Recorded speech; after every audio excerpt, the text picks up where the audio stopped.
Hi, I'm Alex. And I'm Cassie. And we are The Thrifty Couple. From thethriftycouple.com. And we are the authors of the new book, The 2% Rule to Get Debt-Free Fast, and the accompanying workbook. And you can find the 2% Rule to Get Debt-Free Fast on Amazon and Barnes & Noble and wherever books are sold. And you can find the accompanying workbook on Amazon.com and on our website at thethriftycouple.com. Well, I can't believe this, Cass, but guess what? What? You don't know? What? We are on episode 5. Yes. And this has been so much fun so far. I have to tell you, I absolutely love podcasting. We've been blogging at thethriftycouple.com now for 7 years, actually, in November. And it's crazy to think that how far we've come, but podcasting has become a new favorite of mine. I love talking to everybody, and I love talking to you. And with you. I know, right? In fact, we actually broadcast this live, the raw recording on Facebook Live. Yes. And it's just so much fun to be able to look at each other, have the discussion. We're not bound by, have to get everything in a very specific number of words, but we can just have fun and be able to just, really interact with each other. We can say so much more on a podcast than we can in a blog post. And you never know what might come out. It's true. Yes, it is very true. I mean, this is being recorded live on Facebook and then uploaded to iTunes. So, all our secrets laid bare. That's right. Well, our book does a pretty good job of that already. Our book does a very good job of that. So as we get ready for this episode, I'm looking forward to being able to share 8 actionable steps that you need to take before the end of the year.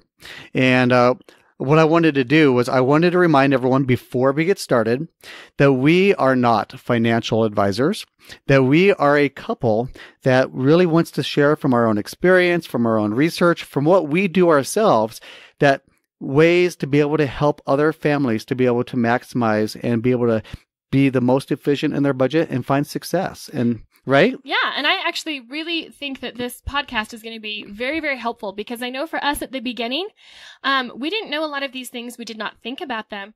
We were not intentional about them. And we made a lot of mistakes. And that's why we make the joke that we have PhDs in the School of Hard Knocks. That's right. Well, actually, we share a couple of our mistakes as well in this episode and what we should have done better, right? Yes. And so anyway, just remember this, everybody, that we are not the financial advisors. If any of these, especially when we talk about tax questions, we talk about investing or whatever else, make sure you talk to your own financial advisor and do your own research as well. But our goal is to try to let people know about these issues so they can know what to be planning for. Yes. And then do your own research in your individual situation as well, and knowing how to apply it exactly to your situation. And since we are doing our best, I'm not even sure where we started, but we are doing our best to try to keep these to within 30 minutes or a little bit more. And I really think that we're going to try to do our best, especially on this one as well. So we have a lot to cover. We can't dig as deeply into each topic as we would like. But again, we just want to provide this high-level overview. Remember as well, we'll be sharing on thethriftycouple.com/005. We're going to be sharing all the show notes and the links and the resources and everything else that we share today. But again, it was just so much fun last week. In fact, I'm even wearing a shirt that you got at Kohl's. Speaking about the last episode, I forgot that we were... I know, that was a really fun episode, the Christmas one. Cassie went crazy, and it was amazing. It was gold. I can't stop saying that. But I'm wearing a shirt. You can't see it on the podcast if you're listening to this in your car. But I'm wearing an Avengers shirt that you got. I can't remember what the normal price was, but you got a long sleeve shirt for $3. $3. And you used the exact same tips that you shared in the last podcast episode. And it was just utterly amazing. So I love those clothing deals. And we received an amazing comment. I really wanted you to maybe share that. Yeah, I mean, it was so great. We shared in the last podcast about how you can make $30 and save a ton of money in the process on our last podcast about Christmas savings. And we received an email from Melissa, and she was so excited because she got her $30 earnings from applying the tips plus the money that she saved. And from here on out, she'll be able to continue to save money with those tips on all of her shopping in the future too. So it's pretty cool. So if you missed that, feel free to go to thethriftycouple.com/004 and you'll be able to see the show notes. You'll be able to see a link to how to download the episode, as well as being able to look at the actual links and tips that we shared right there in the show notes as well. Yeah. Okay. Yeah. Well, we don't have much time. It's already going down. So let's go ahead and get started. All right. So I wanted again to mention this is going to be 8 actionable steps that you need to take before the end of the year. Yes. We're recording this on December 1st. So hopefully, depending upon when you're listening to this, you have at least a month, if not a little bit less. And if you're, in the middle of the year, depending on when you're actually listening to this episode, that just gives you more time to plan and prepare before the end of the year. Yes. Yes. All right. And a lot of these we end up realizing, that, we have a month left and we got to put these into action. And so that's what we're doing here today to remind you as well. All right. Well, let's go ahead and get started. One of the first things we need to talk about is the concept of our health insurance, right? Yes. And so something we need to be doing, and I would encourage other families to do as well, is to go and log into your account. It's so nice to be able to have everything online these days, right? It is, yeah. But check your deductible balance as well as your out-of-pocket to see how close you are to meeting those. Okay. I know a lot of families are very close to meeting their deductible, have likely met their deductible, and as they're even moving forward to potentially getting to their max out-of-pocket. But the reason why you want to do this is because there are, there's sometimes things we put off. Yeah. There's things we put off. Like I'm 2 weeks and 2 days out from hernia surgery. Thank you, dear. I think we made a joke about that in one of the last podcasts. That's right. I had my ice pack on, I think a week ago or two. Yes. In our ice cold basement in our recording studio. Yeah, so it was a lot of fun. So as we shared that, one of the reasons why I waited was I wanted to wait till the end of the year. Yeah. I knew I needed to do it sometime. Mm-hmm. I knew I needed. It wasn't an emergency. It wasn't an emergency. And so we waited and we went in November and we knew that, hey, we have the end of the year coming up. We're getting ready. We have our deductible met. We're getting close to our max out of pocket. Yep. And so what a perfect time for me to go in. I scheduled the pre-appointment, pre-surgery appointment, and then I was able to get the actual surgery and my post-op. And now, all within just a couple of weeks. All within just a couple of weeks. So you already had your post-op. So, these are things that you be thinking about. I mean, it may not be a surgery. I hope it's not for anyone that's listening, right? But it could be eyeglasses. It could be different elective things that you need to do that are important to get done someday.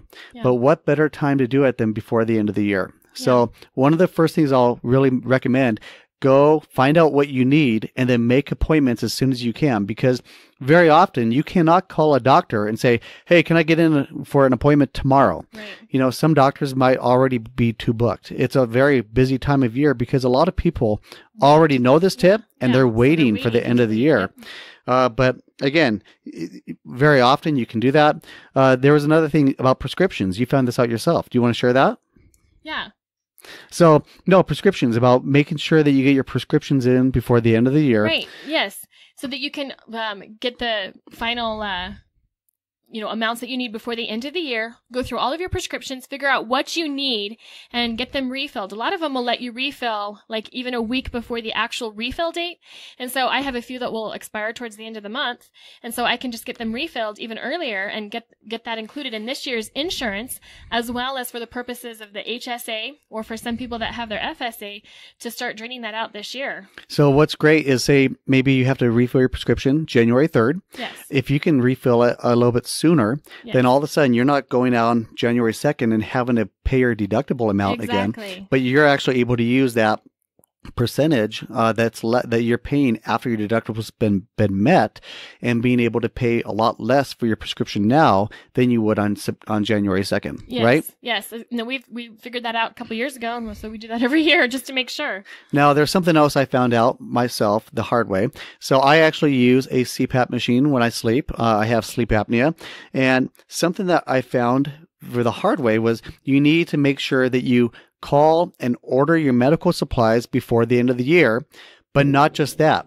You want to do it before the end of the year and give them enough time to process those medical supplies. We made that mistake. So I made the mistake where I called, I think it was on the 27th. It was right after Christmas. It was a few years ago.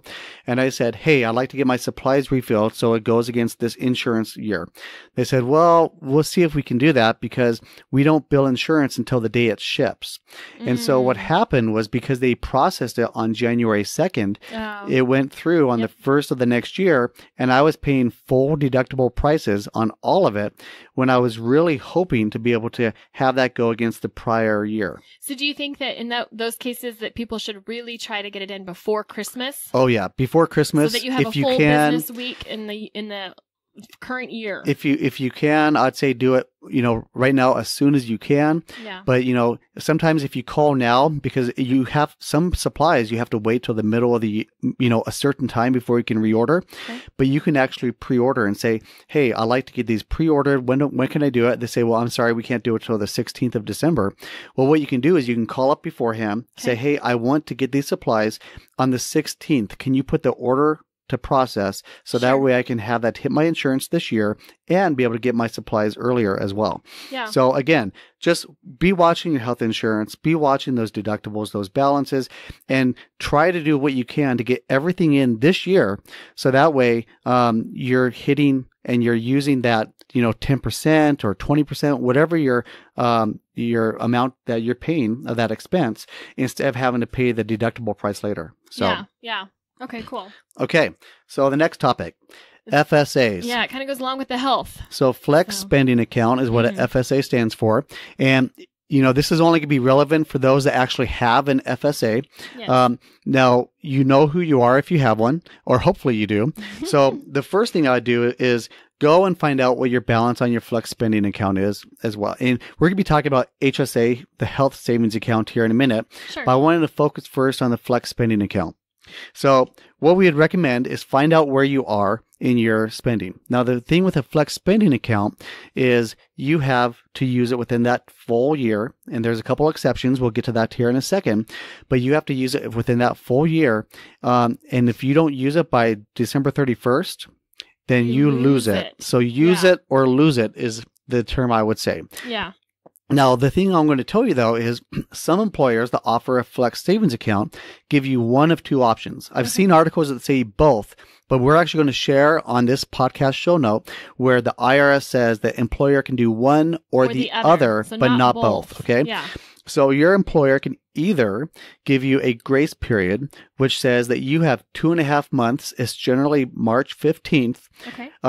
To be able to go in and any expenses that are incurred by March 15th of next year, you can apply to this year's Flex Saving Account. So say maybe you have $700 left and you need to get some new glasses and you can't get in until January 3rd or February 1st or something like that. Okay. Well, what's great is you can go in and have, if your employer allows this option, you can have that expense happen on February 1st or whatever else, as long as it's before March 15th, and then use this year's Flex Spending Account balance to be able to, put it against that, right? To cover that. Yeah. So that's one option. The other option available just recently in the last couple of years by the Affordable Care Act is there are certain plans, certain Flex Savings Accounts that will let you be able to carry over $500 of your balance from this year to be used anytime in the following year. Okay, nice. So but again, what I've read and what I see on the IRS document as well, I'll share the link on the podcast show notes. It's one or the other, but our encouragement to families would be talk to your doctor, talk to your employer, and find out if one of these options are available for you. So out of those options will they always be available, one or two of those, or does the employer have to set those up? So what I'm basically asking, is there automatic default that it's one or the other and you just have to figure out what it is? Or are there some FSAs that don't have that option at all? There are some FSAs that you can either have one or the other or neither. So that's why it's important to find out. Mm-hmm. Not just say, well, I'll find out later if it's, the 2.5 month grace period or if it's the $500, because that might not even be the case at all. That's right. So, and that's a lot of money lost in an FSA if you don't use it. So what if you're like at the point then that you have an FSA, you discover you have money left, you have to use it by the end of the year, or you have to use it by March 15th, and you're not sure how you're going to get those medical expenses in because you haven't had those medical needs pop up. There's a lot of things that you can actually do with your FSA, whether you have medical conditions or not, or medical appointments or doctor's appointments or whatever. There's ways of getting that money back out and reimbursing yourself for purchases, right? There is. In fact, what's really great about this is if you go out, we actually have this link on our show notes as well, that the IRS actually publishes what expenses are allowable to be able to put against your to claim against your FSA or even your health savings account. Okay. Now, this is more timely and pressing because your FSA, you have that deadline coming. Right. But so what these expenses will work for your FSA or your HSA, okay. But we're talking specifically in the terms of your FSA now because we got to get that balance used. I think the tips that we're going to share in this, you probably wouldn't necessarily want to do for your HSA. Because you don't need to. Only do them if you absolutely need them. Whereas in the case of an FSA, do these if you need to drain your FSA. That's right. So, that's a really good point. And I'll just mention that very quickly right here before we get to it. But the health savings account, also referred to as the HSA, yes, you can use these expenses. But what's great about the HSA is you can expend on it now, next year, 3 years from now, whatever it is, it's yours. In fact, you can even leave your current company and take that HSA with you. Yes. So that is so prime that you can use these pre-tax dollars that you've saved up over the last few years or even this year or whatever else and be able to use that anytime in the future. Again, that's just for the HSA. Yes. But yes, so that's why you're saying for the FSA, these expenses, you may want to go and buy what you need from this list that we're going to share here. But for the HSA, you may want to wait because you know you have a surgery, maybe a baby's going to be born. And you don't have to spend it. You don't have to spend it right now. Savings account. Exactly. Whereas your flexible spending account, it has to be spent. That's a good way to look at it. Yeah. Your health savings account versus your flexible spending account. Right. So if somebody handed you $5 and said, you can save this for whatever you need, that would be your HSA. If they hand you $500 and say, spend this now, that would be the difference. Now, again, this is not a deep dive into FSAs and HSAs. Right. We'll have to do that on another episode. I think that'd be really good to do. We've had both. That's right. And so we've had experience and we've made mistakes and we've made things work with both. That's exactly right. So, but what I wanted to share was this. So, there are some things that you would not even think about that you could actually deduct. Okay. For example, when you're going to the doctor, you think I can deduct the expense of the actual cost of the visit, right? Sure. The amount that you pay out of pocket. Yeah. But what you may not know is you can actually deduct the mileage. Right. And now the mileage isn't as good as, say, like a business mileage that may be 50 to 60 cents per mile. I can't remember what that is for this year. Yeah. But what you can do specifically this year in 2017, and you always want to check because it always changes year over year. Just like business. Excuse me. So you can actually deduct up to 17 cents per mile. Nice. So what you can do is go through all your appointments that you've had throughout the year and be able to go through and add all the mileage up to and from the appointment and be able to multiply that by 17 cents per mile and figure out a really nice chunk that you can deduct from your FSA. And reimburse yourself your gas going to your doctor's appointments. That's great. And so, if you live in a small town, that may not be something that you're looking at, but, I saw something else as well. Say if you have to go to a specialty hospital for your child, you can actually, again, I would check this. It looks like you can actually deduct that, not only that mileage if you're going specifically for that reason, but even hotel cost as well, as long as it's not extravagant and you're not down there for any other purpose than being with your child as they are in that specialty care. Yeah. So there's, that's I would just encourage you to look at this document that we've shared on our site. Yeah, and get your money back out. We mentioned some other things as well. I mean, do you know that? Go ahead. Yeah, so we actually have a list of things that we've used in the past to drain our FSA when we've had that excess at the end of the year. But things like, over-the-counter Band-Aids, over-the-counter first aid, those kinds of things can be a deductible. Chiropractic can be deductible. Some insurance will pay for chiropractic, but a lot do not. But your FSA will cover chiropractic. And you want to verify. And there's even a lot of chiropractors that maybe say $20 per visit or whatever else, and they don't even charge your insurance. Yeah. But you can deduct that right off of your FSA, right? Great, yes. And of course, your contacts, glasses, those kinds of things. So it's a good time. Like if your glasses are scuffed up and they get scratches, we have too much experience with that. And you have money left over to spend, get yourself new glasses and reimburse yourself from your FSA. Also, the Lasik surgery. A lot of people will end up doing Lasik at the end of the year because their FSA will cover that. But then you've also got other things that are just on the shelf, like at the drugstores or at the grocery store, drugstore shelves. Things like your neti pots, over-the-counter medications, those kinds of things. One thing that we actually got with our FSA a few years ago, because I was a little paranoid about it being a mom, is the radon test kit. Exactly. Yes. That was a really surprising one that you can do. So if you've there's just all kinds of weird odd things, but the radon test kit is reimbursable by your FSA. And so is there a place that people can go even to see like an official list of things that can be used? So I was going to share. So you have, I'd say a couple things. One, we already mentioned that list on our website that we're going to be sharing under our resources link. Okay. But a second thing, especially for over-the-counter drugs and those kinds of things, if you go to Walgreens, I'm not pushing Walgreens, we're not being paid by them. But Right. one thing I really appreciate is when you order things on the receipt, it shows a little F next to it. Yep. And the F stands for FSA eligible expenses. Right. So now you know when you order these or when you purchase this list of items, you know that this, but not this is eligible to be deducted or to be reimbursed. In years past, we've shopped at like the drugstore in the last couple days of the year when we've done everything else that we could and we had a little bit of money left over. And what's great is you can take advantage of even the deals there with the coupons and get, over the counter the drugs for really, really cheap, and if you have a family, you're going to probably have some reoccurring sicknesses throughout the year. Medication usually has a good expiration date. So you can stock up on, those pain meds or the baby ibuprofen or whatever you want to call it and have those on hand so that when you need them throughout the year, you're not having to pay for them next year, but you already have them on your shelf. We've done that a couple of years. We have.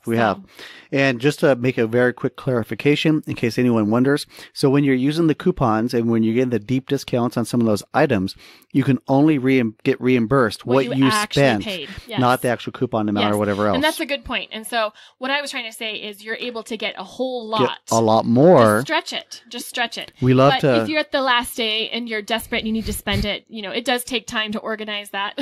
So just go and reimburse, go buy it and reimburse yourself. But yeah, I like to get as much as I can for as little as I can. So. Okay. I'm realizing we're running shorter on time. Okay. We better hurry. Yes. Okay. So the next one that we're going to look at is reviewing your health savings account. So this is not about now we're going to transition a little bit. Okay. We're going to talk about as you prepare for the end of the year, why should you look at your HSA balance?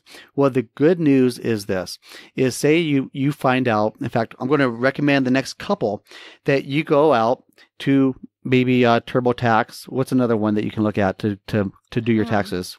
I can't think of any right offhand right now. Wow. Okay.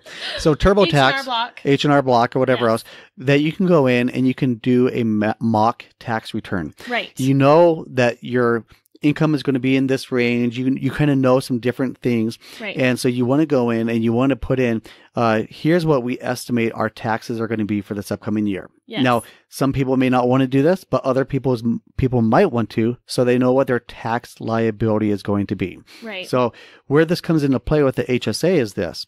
Say if you go in, you do a mock-up of your taxes, and you find out, if we were to drop ourselves just a little bit more in our adjusted gross income, then we would actually be able to be in a lower tax bracket. Yeah. Well, what can I do to be able to meet that?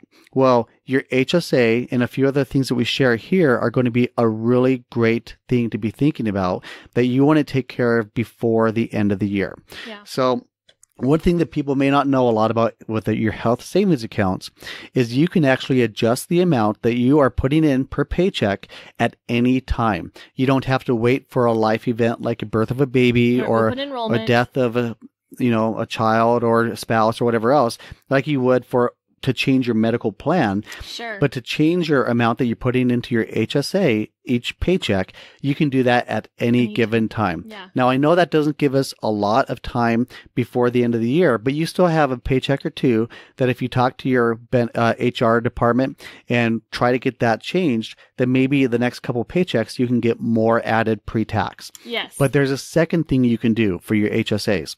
What you can do is you can contribute an amount post-tax, and then you put that amount in there. You say, well, wait a second, that was post-tax.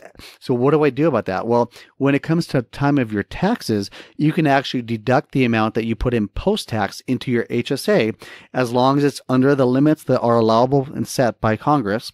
You can put in post-tax and be able to put that as a deduction on your taxes.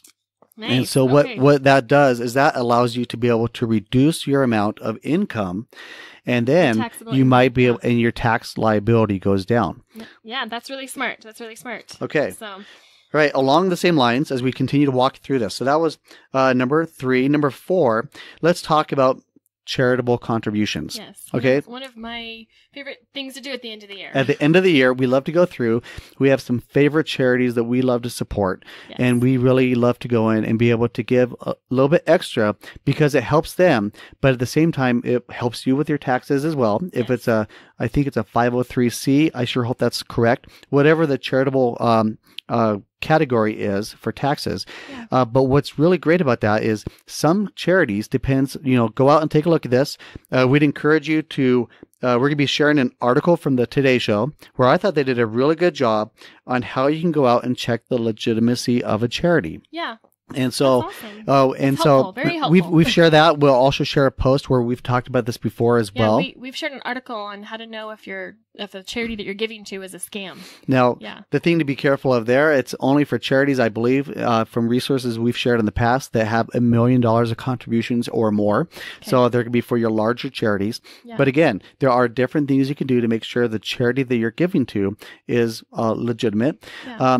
But the thing I want to share here is there are some really great charities that we've given to in the past that at the very end of the year, they have another donor that says, every dollar that's given will match it up to a certain amount. Yeah, like they call it like a Christmas, charitable giving or whatever. And so they set up these special things probably because they know that people are also trying to, give at the last minute and give at the end of the year for tax purposes. And so then people are able to maximize that and double their value in that sense to that charity. So just like you said before, when you are in the drugstore and you're trying to get as much as you can for less money because you're using coupons, right? Yes. Or last time we talked about Kohl's, when it comes to the end of the year, one thing we love to do is find these charities that have that kind of match. Yeah. So that way, whenever you're giving, say you're giving $100 or maybe $50 or maybe more, that means that instead of just giving $100, now you essentially gave $200 to that charity because that charity had that match.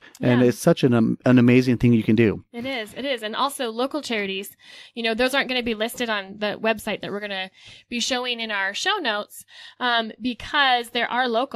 And you very well could be working with local charities, your local church. That's a great place to give at the end of the year is those local charities and your local churches that you've been a part of and that you are helping your community. So let me ask you this question. You're getting ready to do something for tomorrow. We keep trying to remind ourselves about this. But so let me ask you this question, Cass. So is it only money that can count towards your charitable deductions? No, and that is the fantastic thing about different options. It's not just money that ends up becoming a tax deduction, but items. And so this is a great time, especially with Christmas around the corner and going to be adding more stuff into your house. It's a great time to get rid of things and donate them to, thrift stores that are set up for charitable giving. We have a few in our area. Goodwill's one of them where you can get a tax write-off for the value of the items that you donate.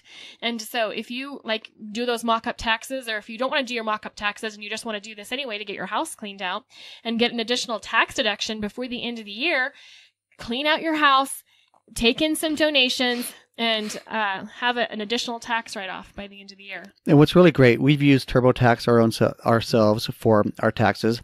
And what we really love is TurboTax walks you through how to find the value of those items. And they have a really great system.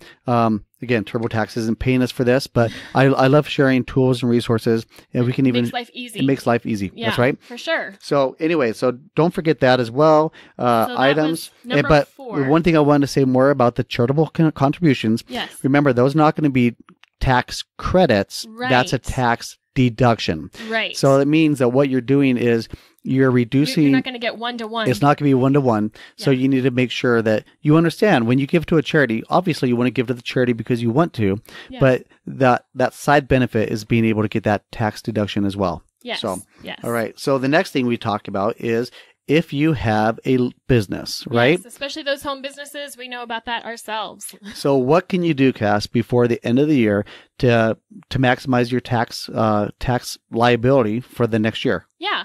So especially on years where we know that we're going to have a higher amount of taxes coming out from our home businesses, we will say, okay, what equipment do we have? What things do we have that are kind of really on their last legs that we really need to replace? And then we go and figure that out and make those replacements. You know, anywhere from printers. We've done a laptop before. We had a laptop that was very, very old, very low functioning, and so we needed one anyway, and it was like, let's get a new one before the end of the year. We bought it in December, before the new year came around. You know, just things like that. So think through your own businesses, your home businesses, things that you can use as a write-off that you can go and purchase, and so that you can get that additional tax write-off before the end of the year to also help, you know, lower your tax bracket there. So yeah, if you have a business, you know, you have to put this on your Schedule C, but all of these things are really, and again, talk to your tax accountant, talk to whoever you're going to talk to as well, but just realize that some of these purchases, and we've done some of this ourselves already in this last month before the end of the year, just because we want to prepare ourselves to be ready. April 15th will be coming very, very soon. Yes. And so just be ready for that too as well. Yes. Okay. So something else we want to talk about is the concept, and this could be for families that already have a 529 savings plan for their children for college. So I'm not going to get into too much detail on this because we're just running out of time. Yeah. But I want to just mention, obviously at 529, if you already have one, you probably already know that they're not federal tax deductible. But there are, and I can pull a link in here as well, there are 30 states that do offer state tax deductions for being able to give up to a certain amount for your 529. Okay. So again, these are things to be considering.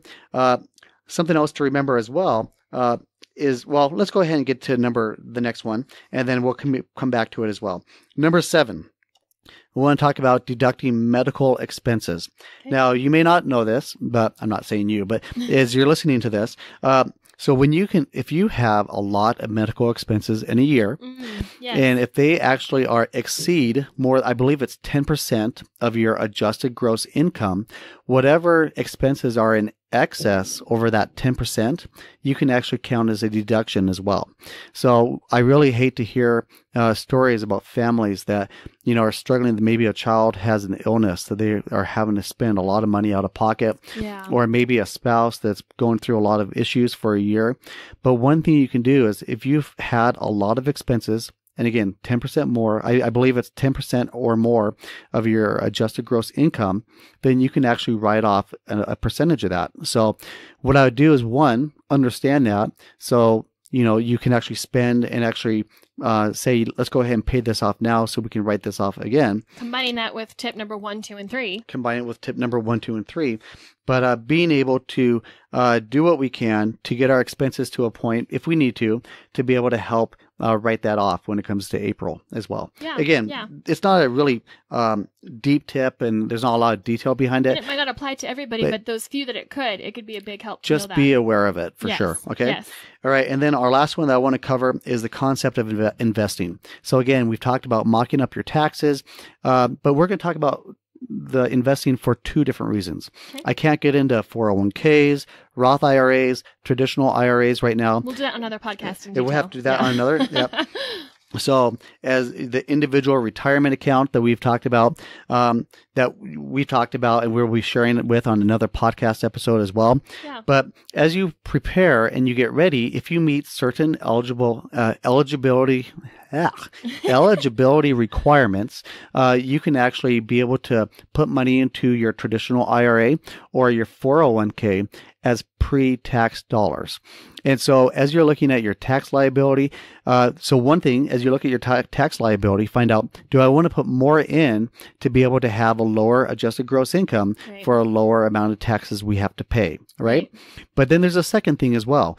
Everyone thinks about taxes when it comes to the end of the year, but sometimes what people don't think about is, say if you have a 401k or you have a traditional IRA or a Roth IRA, there's only so much you can put in every year, right? So what happens when you get to January 1st? Can you go back and can you put money back in? No, if you didn't maximize it, it's done. It's gone. Okay, I guess there's one exception. I'll get to that in a second. Okay. But yes, but in general, once that year is passed, you cannot go back. Whenever that expiration date is, and we'll get to that in a second, once that year has passed, you can't go back in, say if you have more money now, and be able to put money into last year's plan. So you've lost that opportunity. Yeah, the opportunity. It's an opportunity cost. Like you lost the opportunity to put more into your retirement plan for that year. Yeah. And so the one thing I was going to say, look at your traditional IRAs. You generally are able to put it until April 15th and count it, backdate it for the prior tax year. So it actually counts as a contribution, so it lowers your income, and it also counts against the prior year's amount as well. So that way you're not putting it into the current year. Okay. Cool. I know that's a lot of information, but again, I wanted to go through and say, what are some things you can do and be aware of before the end of the year? Yeah, and it's really important to take note of these 8 things, and if any of them apply to you, because you could be missing out on a lot of money, either in the form of draining your FSA or in the form of actual income or the ability to lower your tax bracket or your adjusted gross income, any of those things when it comes to the end of the year. And you don't want to miss out on those opportunities because, that money can be used for investing. It can be used for your future. It can be used to get out of debt. And so you don't just want the year to January 1st to roll over and you realize that you had some missed opportunities that would have been very wise to have taken advantage of this past year. Now, we had a comment. We broadcast live on Facebook at the same time. We had a comment about putting this stuff into a podcast, into a post. Yes. And something we're going to be doing, and we do for every podcast episode, is we actually create a show notes page on our site. Yes. And it's for this episode, it's going to be the thriftycouple.com/005. Okay. Again, the thriftycouple.com/005, where we're going to break this down, share each tip, go through point by point by point, and lay it all out for you with all the links as well, so you can go in and be able to get that information on our site. Yes. But that we've shared here on this episode. Just to make it easy, those easy actionable steps, because I know it's hard to keep it all straight in your head. So I appreciate that reminder as well. So thank you so much. You can definitely find the show notes after the episode. So. Okay, so now we need to move into our 2% tip.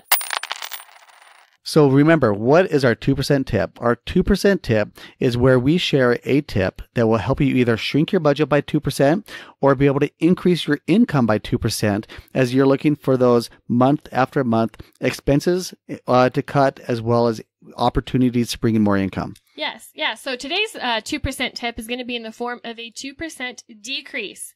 And one thing that we are in, when we're recording this, it's cold outside. And so we actually have an article on our site about many ways that you can reduce your heating costs at home. Yes. And because heating can be a very big expense. But one actionable thing that everybody can do that's very, very easy is to install a programmable thermostat. And if you don't have that yet, we'll put a link in the show notes. You can buy them for around $25 to $30 online, have it, sent to you in just a few days with free shipping. And they're very, very easy to install. And you can use this programmable thermostat to save you quite a bit of money. And right now is the perfect time to install that and save that 2%. And it will get you close to your 2% goal for the month. You know what's really great? I was speaking with a furnace technician just a couple of weeks ago. And he was telling me, especially for heating your home, how it's so much cheaper to be able to heat your home than it is to be able to cool your home. Mm-hmm. And so he says, to really go in, schedule, whether it be weekdays, whether it be weekends, if you know you're going to be gone for 4 or 5 hours, let that temperature drop and then say, by this time, I want it to be back up to this price right here. Yes. To this temperature, not price. But that will really help you save. That will really help you save a lot. Yeah. And you know what's great too is it's more than just the programmable thermostat that you can use to keep your home warm. And so we actually share a number of tips both in our book and on our website. So we'll put a link in the show notes to the additional ways, but the programmable thermostat is going to be a very easy, mindless, actionable way to do that. And then if you wanted to go even further in saving money on your heating bill, we will include a link to that article that will give you some other additional steps. I love it. Okay. Well, we want to just say thank you so very much. I guess that's going to be a wrap. And thank you so much for listening today. We really just love getting on here, sharing with you, something that would be a huge help and a huge blessing, not only for us, but we want for other families as well, is getting the word out about this podcast. Yes. We love to have, if you've been blessed, if you have been encouraged by anything that we've said in this podcast episode, we'd encourage you to go out to iTunes and leave a review. And the more reviews we get, the more it just gives more, it gets the word out to more people. Yes. And that's what we really want to do, is we want to get out the idea that there's hope, that there's hope for the hopeless, that those that think that they are so far deep in debt that there's no way out, that we know that there's hope because we've been there and we've dug ourselves out, and we want to share with other families that path to be able to get out themselves. Yes, I love that. All right. Cool. Well, thank you guys very much, and we'll talk to you guys next week. Take care. Bye.